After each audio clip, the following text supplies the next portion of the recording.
Tarantadong babae ito ah. Bakit wala ka pa rin sinaing? Abay tanghali na. Ano tingin mo sa akin? Hindi nagugutom? Pasensya ka na. May sakit kasi ulit itong anak mong si Lena. Maghapon na siyang nilalagnat eh.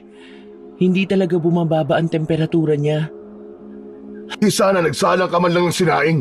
Ano yan? Maghapon ka nakatunga nga lang? Kahit kailan ka talaga, wala kang pakialam sa anak mo.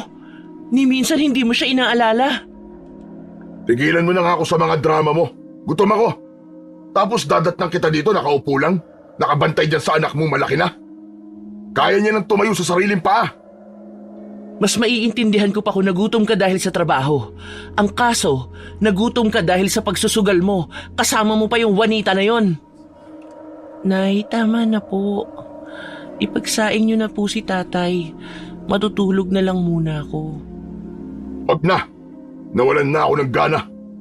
Mas mabuti pa si Juanita eh. Hindi ko asawa pero panay ang timpla sa akin ng kape. Di bumalik ka na lang doon.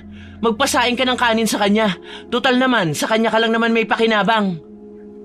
Dahil sa labis na inis, biglang sumabog sa galit si Mang Robin.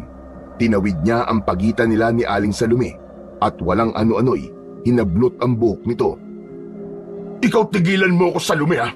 Sawa na ako sa bunganga mo! Sa kabila ng masamang pakiramdam, napatayo si Lena mula sa kanyang hinihigaan.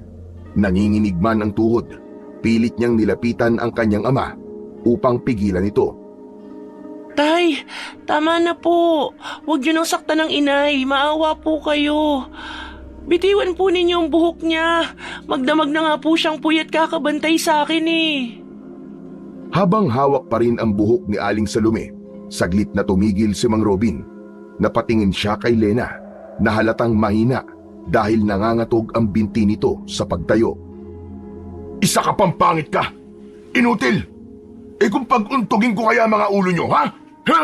Ha? Aray ko, tay, tama na po. Bitiwan niyo na po ang buhok namin ni inay. Robin, wala ka na talagang natitirang respeto sa akin bilang asawa mo. Itigil mo na to! Aray! Anong itigil? Ha? Siguro naman ay magtatagal